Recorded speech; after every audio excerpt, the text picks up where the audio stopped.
Oke, sebelumnya assalamualaikum warahmatullahi wabarakatuh. Nah, di sini kita kembali lagi ya. Kita akan belajar melanjutkan yang kemarin.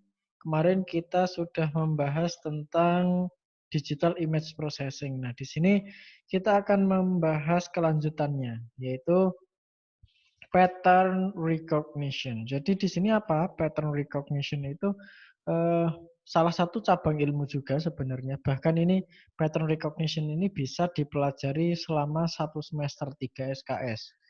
Pattern recognition, digital image processing, kemudian data mining, kemudian yang computer vision, itu seharusnya itu eh, satu mata kuliah yang terpisah-pisah. Nggak bisa kalau digabung-gabungkan. Dan kalau misalkan mau mempelajari salah satu dari keempatnya ini harus tahu sebenarnya basic dari keempat-empatnya ini apa. Yaitu apa? Mata kuliah kecerdasan buatan. Jadi eh, di sini semua bidang ini termasuk ke dalam yang namanya ranah atau rumpun kecerdasan buatan. Harusnya di kecerdasan buatan ini kalian sudah tahu dulu pondasi dari masing-masing bidang ini. Barulah kita masuk ke pattern recognition, kemudian eh, pengolahan citra, kemudian baru masuk ke data mining. Nah, setelah itu jadi jelasinnya itu nggak bola-bali seperti itu. Oke, nggak apa-apa. Jadi kemarin kita sudah sedikit singgung karena ini yang saya ambil yang berkaitan dengan computer vision aja ya. Jadi yang pertama kemarin dalam computer vision itu adalah proses yang dilakukan adalah pengenalan atau pengolahan citra digital. Nah, setelah itu barulah kita akan mengenali pola dari citra yang sudah di pre-processing atau dibenarkan ataupun di-enhance. Dari yang tadinya gambarnya bruet jadi nggak bruet, dari yang tadinya gambarnya blur jadi sharp dan lain sebagainya. Nah, di sini barulah setelah itu dikenali. Nah, sebelum masuk ke bagian pengenalan ini, nah sebenarnya kita harus tahu dulu basicnya ini pattern recognition ini bagaimana sih? Kita akan coba, pattern itu apa sih? Pattern itu? Nah, benar sekali yaitu pattern ini adalah pola dalam bahasa Indonesia ya. Jadi pola ini apa sih? Pola itu sesuatu yang seperti apa sih? Gampangannya seperti ini. Ketika teman-teman itu godain anak kecil ya, biasanya dengan kata satu, dua, tiga. Kemudian katakanlah ya satu lagi atau dua kali lagi. Satu, dua, tiga. Nah, setelah lama-lama, setelah dua kali atau tiga kali, ketika teman-teman bilang satu, dua, maka anak kecil itu akan menjawab tiga dengan sendirinya. Karena apa? Karena dia mengetahui polanya. Oh, berarti polanya seperti itu. Setelah mbaknya ini bilang satu, dua, berarti setelah itu saya akan bilang tiga. Nah, itulah salah satu contoh dari pola. Nah, kalau misalkan yang lain bagaimana? Bisa jadi teman-teman pernah tahu prediksi cuaca. Katakanlah bagaimana sih prediksi cuaca 5 hari ke depan atau 3 hari ke depan atau perkiraan cuaca untuk esok hari, sehari ke besok itu hujan apa enggak. Nah, itu juga sama aja. Jadi dia berdasarkan pada pola-pola yang ada pada sebelum-sebelumnya. Dia menganalisisnya misalkan pola dari 1 minggu. Dalam 1 minggu sebelumnya itu ketika mataharinya sekian, kemudian awannya itu sekian, kemudian kecepatan anginnya segini, ya biasanya hujan. Kalau misalkan kecepatan anginnya segini, oh itu cuma berawan aja, tapi tidak hujan. Nah, ini seperti itu. Jadi makanya jadilah prediksi, oh besok itu hujan, besok itu enggak hujan. Nah, itulah salah satu contohnya. Secara pengertian, nah pengertiannya apa? Nah, kita harus tahu juga ini. Pattern recognition is a technology that matches the information stored in the database with the incoming data.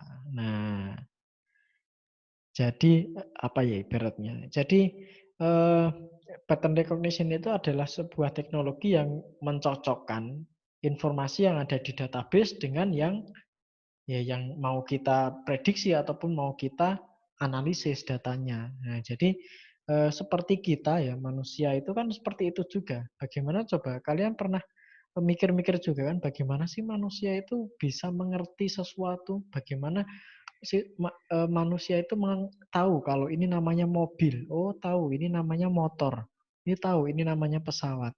Ya karena apa ya sebelumnya sudah pernah melihat benda-benda itu. Coba kalau sesuatu sebelumnya belum pernah melihat, apakah tahu itu apa namanya? Nggak tahu. Nah itu dia. Komputer juga. Makanya komputer itu untuk mengenali sebuah pola ataupun memprediksi atau bahkan hanya mengenali objek apa sih itu.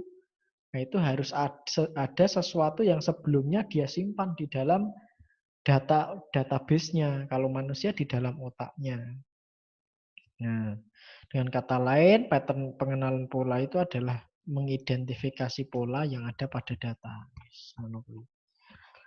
Nah, data apa saja sih yang bisa dikenali oleh sebuah komputer itu? Nah, kalau manusia kan banyak sekali.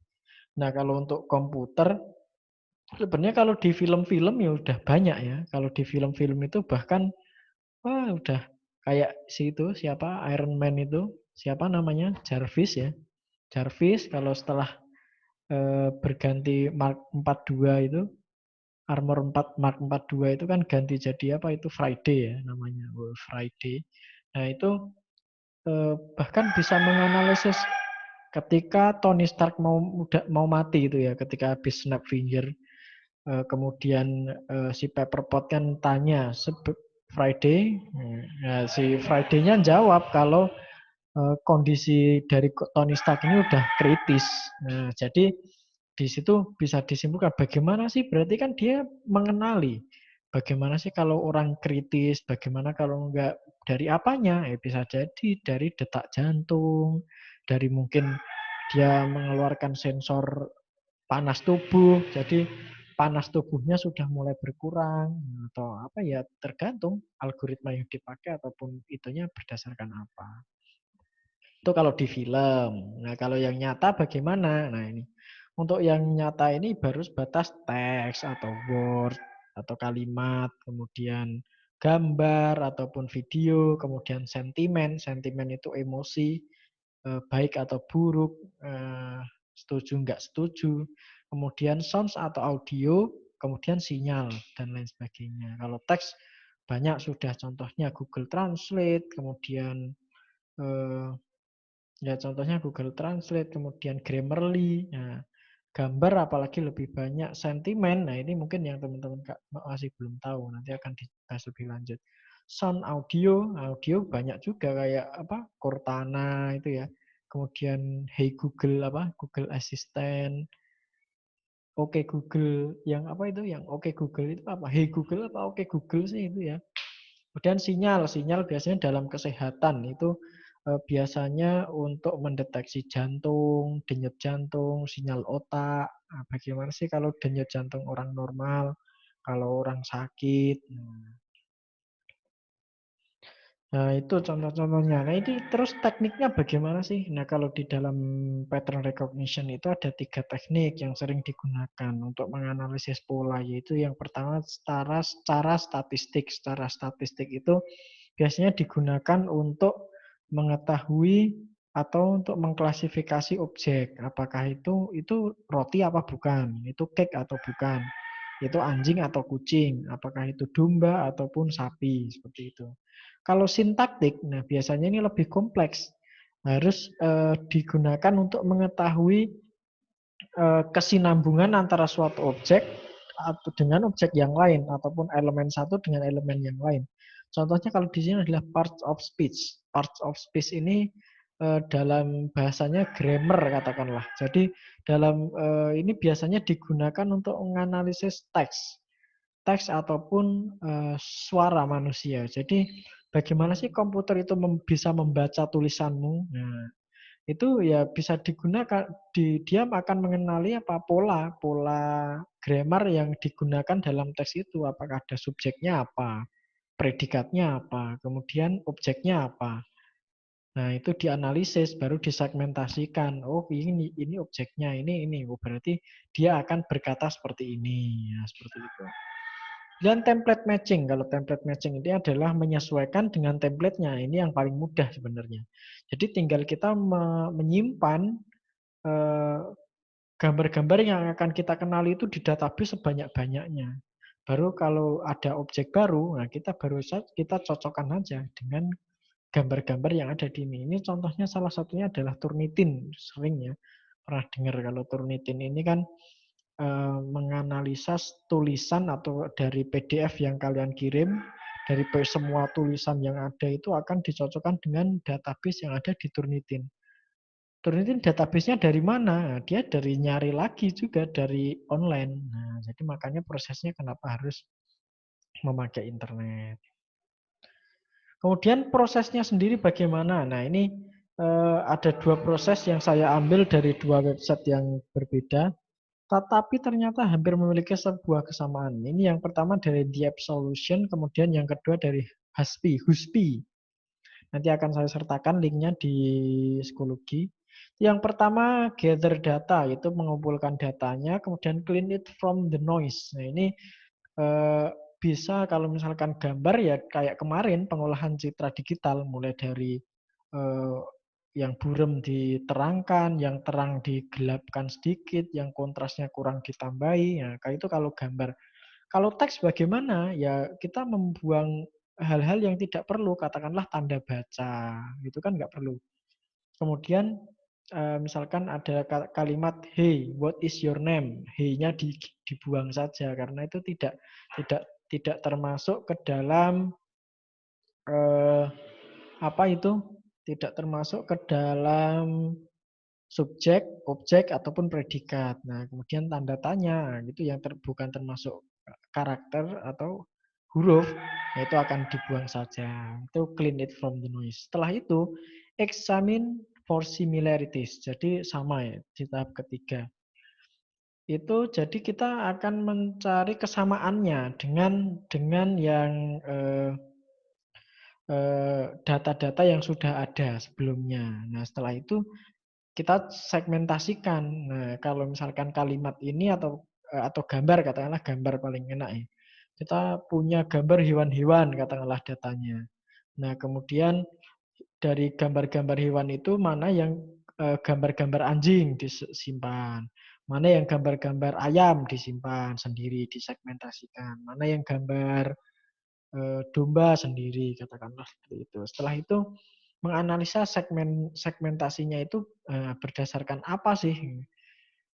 Berarti kalau ini termasuk gambar ayam. Karena apa? Karena dia ada sayapnya, tapi tidak bisa terbang. Yaitu namanya fitur. Itulah yang disebut fitur. Jadi fitur yang menentukan. Kemudian implement insight. Nah, jadi di sini ya mengimplementasikan apa yang sudah didapat dari analisanya itu tadi.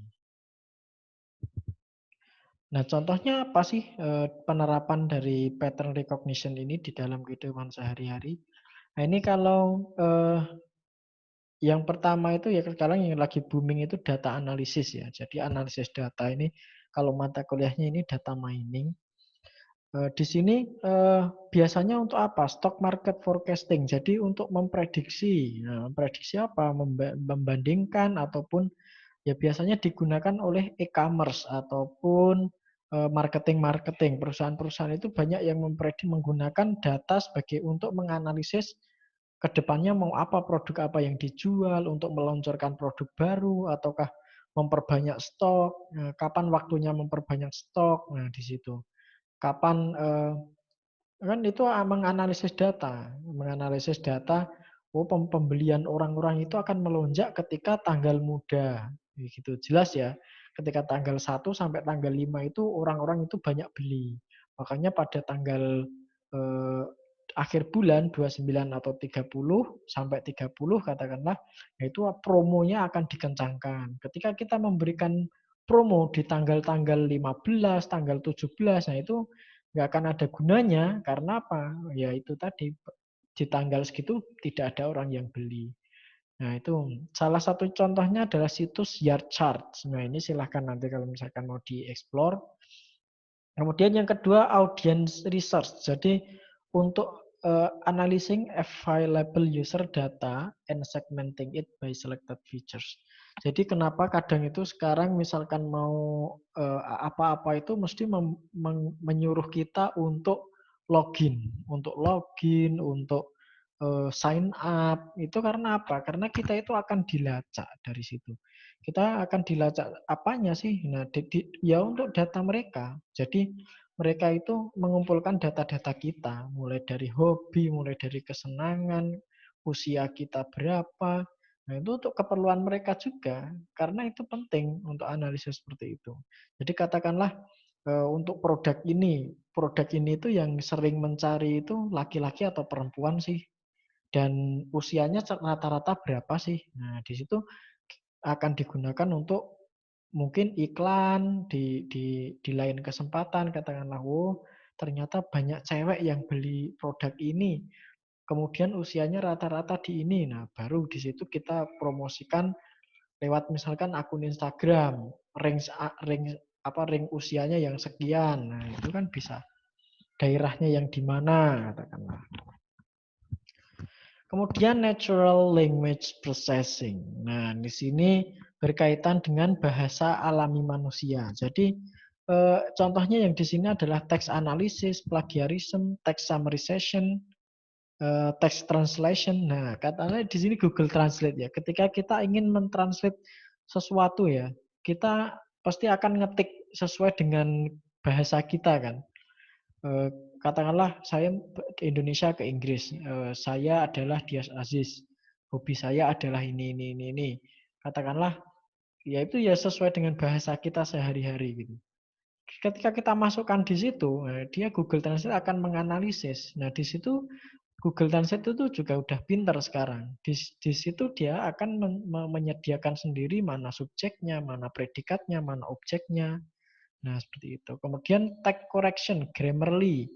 Pernah kan ya, jadi ketika kalian sudah translate ke bahasa Inggris katakanlah, dan kalian tidak yakin Inggrisku bener apa ora, kalian buka situs Grammarly, kalian paste di situ, ada correctionnya. Biasanya kalau di Grammarly apa? Yaitu dia lebih menggunakan pola sintaktik tadi, sintaktikal tadi. Jadi segmen-segmen antara mana itu subjek, mana predikat, mana objek itu akan diterapkan. Nah, itu software-software yang lain apa? Text generation, chatbot. Nah, chatbot ini kemarin contohnya di situs COVID-19 ini ya. Kemarin ada WhatsApp botnya. Jadi ketika saya ketikkan angka 1 atau 2, nah dia akan merespon dengan jawabannya sesuai dengan input yang saya ketikkan. Itu salah satu contohnya. Silakan kalau mau dieksplor. Kemudian optical character recognition. Jadi di sini optical character recognition ini berkaitan dengan tulisan tetapi dari objek yang dari foto ataupun dari yang lain. Ini contohnya adalah Google Handwriting Input.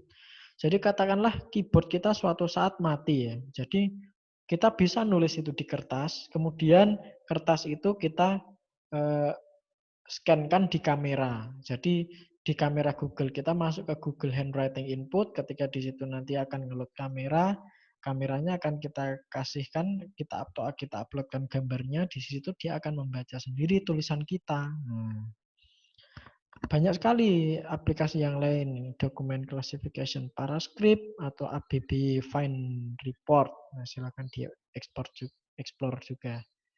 Kemudian voice recognition. Voice recognition ini sudah sering ya. Kalau dulu ini ya pernah Cortana ya, kalau di Windows itu ada Cortana. Kemudian sekarang Google Assistant itu Oke Google. Oke Google atau Hey Google? Oke Google ya kayaknya. Oke Google. Nah, baru setelah itu kita ngomong apa, dia akan menyesuaikan dengan apa yang kita bicarakan, searchingnya.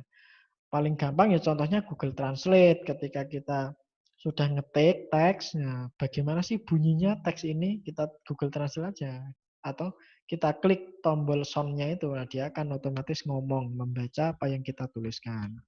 Bisa juga kita ngomong inputannya, nah dia akan otomatis nulis di situ. Kemudian sentimen. Nah, ini sentimen yang mungkin jarang teman-teman ketahui. Kalau sentimen ini apa? Ini berkaitan dengan rekomendasi.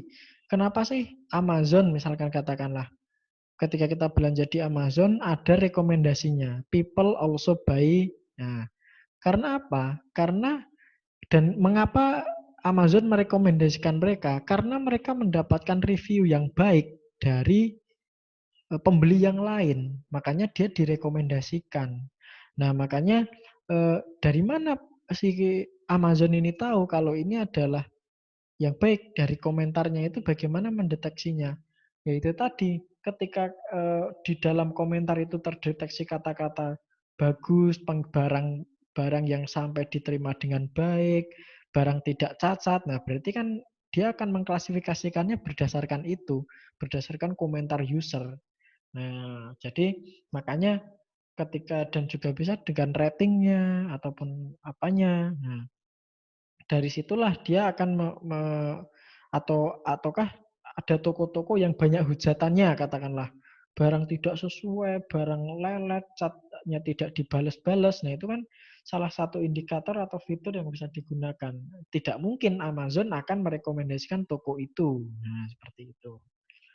Nah, makanya itu yang menjadi salah satu contoh di bidang sentiment analysis. Kalau selain itu apa? Ini biasanya emoticon. Nah, emoticon bisa berdasarkan emot juga. Kadang kalau dia mendeteksi emot sedih dan lain sebagainya, itu teman saya kemarin penelitian S2-nya sentiment analysis. Dia mendeteksi emoticon. Bagus sekali. Nah, kemudian yang terakhir image recognition. Jadi kalau inilah visual search, face detection, kemudian object detection dan lain sebagainya. Nah, disinilah bidang dari computer vision itu sebenarnya yang menjadi bidang atau spesifikasi. Jadi kalian harus tahu pattern recognition dan juga computer vision bedanya apa. Jadi computer vision itu adalah bagian dari pattern recognition itu. Kalau pattern recognition itu mengenali teks, gambar, suara, sinyal, dan lain sebagainya. Nah, kalau computer vision apa? Ya dia lebih spesifik ngutek-ngutek di bagian image dan juga video seperti itu. Makanya dia dinamakan computer vision. Vision itu berdasarkan dengan penglihatan. Jadi apa sih yang dilihat manusia, terus bagaimana diaplikasikan penglihatan itu di dalam komputer. Nah, yang penting itu ya. Jadi kita nanti setelah ini akan belajar lebih dalam mengenai computer vision. Jadi di computer vision ini eh, di materi selanjutnya untuk info tentang UTS-nya juga. Jadi eh, kita akhiri kuliah untuk yang pertemuan kali ini. Kita sambung di video selanjutnya. Sekian, Assalamualaikum warahmatullahi wabarakatuh.